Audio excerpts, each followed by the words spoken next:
You're listening to Faith and Family, a Christian family community that aims to provide Christian advice and promote Christian values. I'm Jewel Buenavista. Food allergies are on the rise. As a matter of fact, according to a study released in 2013, food allergies among children have increased by 50% between 1997 and 2011. Unfortunately, my own children are part of this statistic, especially my 8-year-old daughter, Jasmine. Jasmine has been dealing with allergies for pretty much all her life. We've literally tried everything, and so we're pretty experienced in this topic. Calling in today is actually my sister-in-law, Liz Correa, who also has children that have food allergies and can share with you some of her experiences. Hi, Liz. Hi there. So tell me, why do you think that this is an important topic for parents to talk about? It's definitely, like the statistics that you gave us, it's definitely on the rise, and it's something that even those who don't have kids with allergies, they should be aware of this rise and how the effects can, harm, especially children that have these life-threatening allergies. Yeah, as a matter of fact, you're right. A lot of people don't realize that some of these food allergic reactions can actually be fatal. There are 8 foods that account for 90% of all food reactions, and I'll name them: milk, eggs, peanuts, tree nuts, soy, wheat, fish, and shellfish. You recently had an incident with your son, Brandon. Tell us a little bit about that. Yeah, so actually it was the start of this year. We were given as a gift these box of chocolates, and on there it had like traces, not traces, where it says manufactured on, that could have traces of peanuts and things like that. Usually when they have that, it's more like a,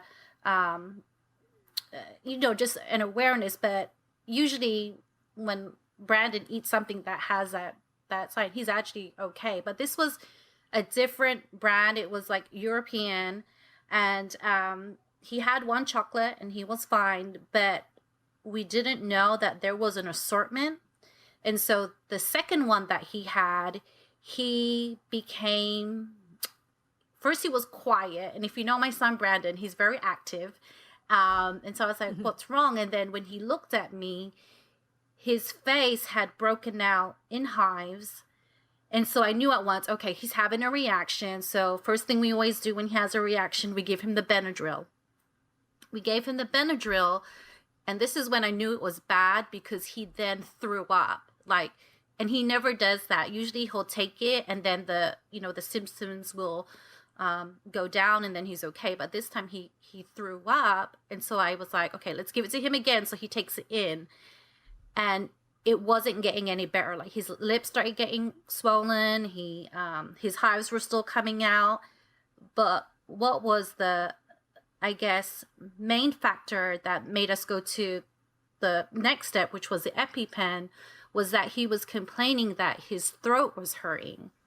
And so he was like, my throat hurts. And I was just like, oh my gosh. And so, me and my husband were like, okay, we need to give him the EpiPen. And so this was Brandon's 7, and we knew about his allergies since he was 4 to 6 months.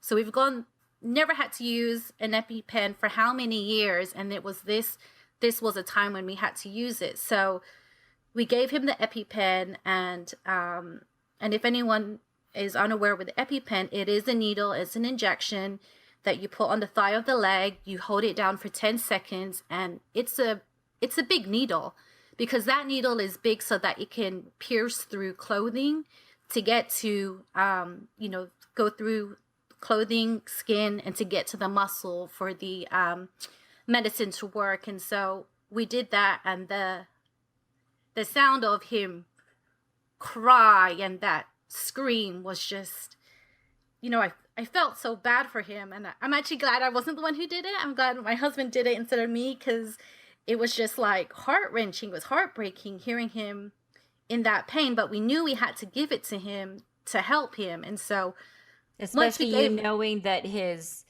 yeah, throat is starting to close up yeah. Well, the almost. doctor said when we actually, after we gave the EpiPen, we rushed to the ER because after you give an EpiPen, I remember when we got training on the EpiPen that they gave us at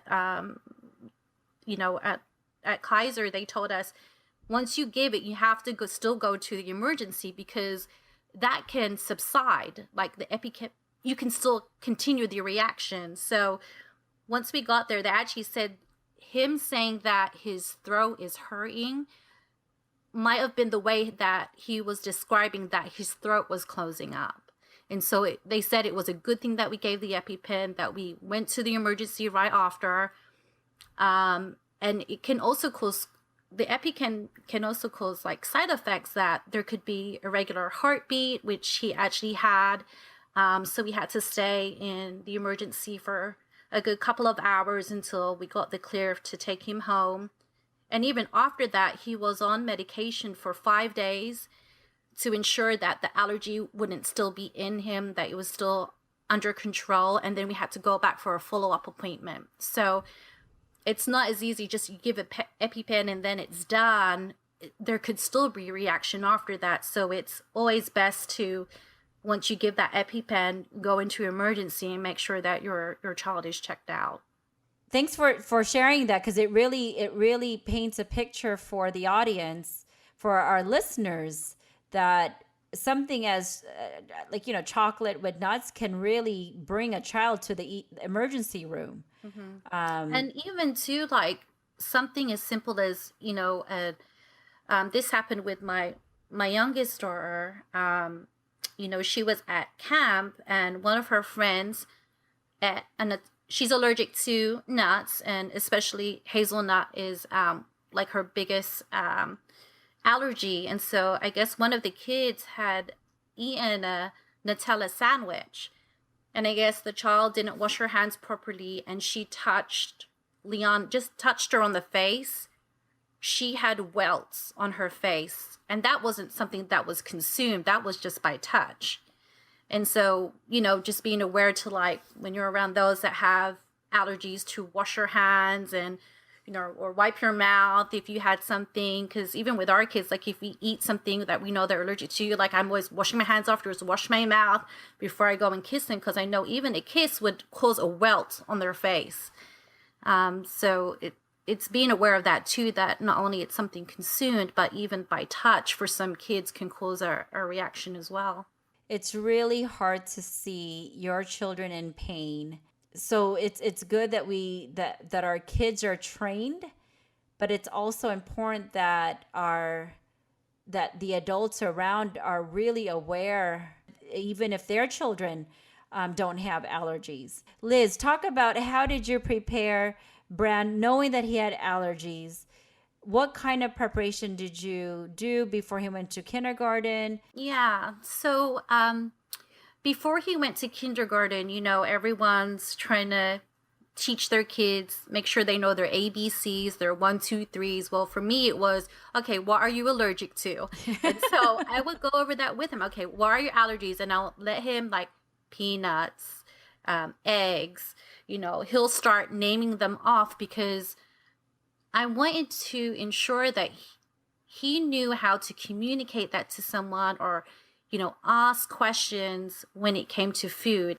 That was one way I had to make sure that he knew all of his allergies. I spoke to the teacher.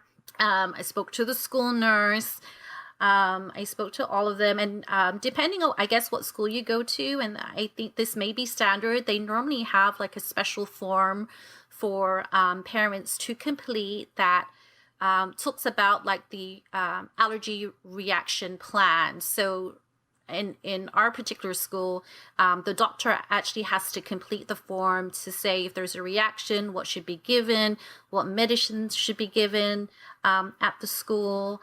And I had to make sure I had that with me. That first day, I had all of his medicines in a baggie to give to the nurse, his EpiPen, his Benadryl.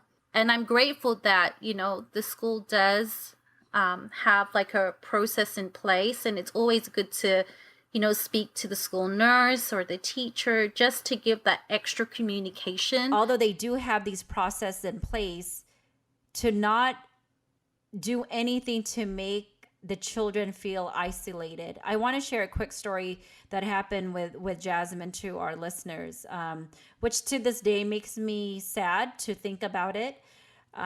So for a whole entire year, this one time, it was already like a month before school ended, and I visited her during lunch. I was going to drop off something, and I noticed she was sitting by herself at at the lunch tables. And I was thinking, as I was approaching her, I'm like, oh my gosh, did she get in trouble or something? And so I went over to her and I said, sweetheart, are you okay? Did you get in trouble or something? She goes, oh no, this is where I sit. This is the peanut free table. And so I'm like, well, why don't you go sit with your friends? She goes, oh no, they won't let me. I have to sit here. What I didn't like was that the school actually isolated her. So I went ahead and I've communicated to the principal, the school, the nurse, the teacher, and help them understand. As much as I appreciate that they're creating awareness, they also have to think about the psychological and emotional effects that something like that would do to the children, because that can lead to so many other things, like for example, uh, um, the rise of bullying. There are bullying of children with food allergies. There are many stories that you could even read on the internet about children with food allergies being bullied upon. So I want to bring back to the point of the importance of building our children up for those that have allergies. So Liz, what have you done to help build confidence in Brandon and Leanna, so that they don't feel like an outcast or something? I guess one of the things that we try and do is, we let them know that they're not alone, that there are other kids that have the same allergies, like their cousins, that have it, and that, not to feel that they are lacking in somehow because of their food allergies, that they can do everything else like other kids can do. It's just they just have to be more careful. It's I think instilling in them, once you know that there's an allergy, they have a food allergy, it's just kind of not trying to shy them away from everything, but just to grow to accept it. And there are alternatives that they can eat, that they can have, so they don't feel completely left out. So Liz, aside from building his confidence, what else do you feel he's learned from these experiences? From these experiences, I have felt that Brandon has truly understood the power, of God to heal him. He'll say things like, okay, mommy, I'll just pray and then God will make it go away, and I'll ask him to make sure the medicine will help heal me. And I was like, yes, that's what you do. So it's, uplifting that he has taken that and has learned that at a young age. I love hearing that.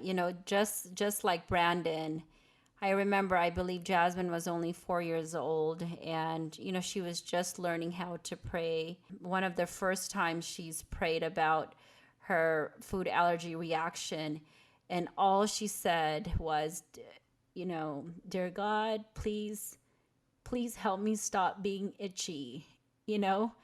And I mean, just her saying that on her own, it really, it's like she knew, that only God can help her with her itchiness at that time. I love that they learned to call unto God for these imperfections that they have, but it makes them who they are.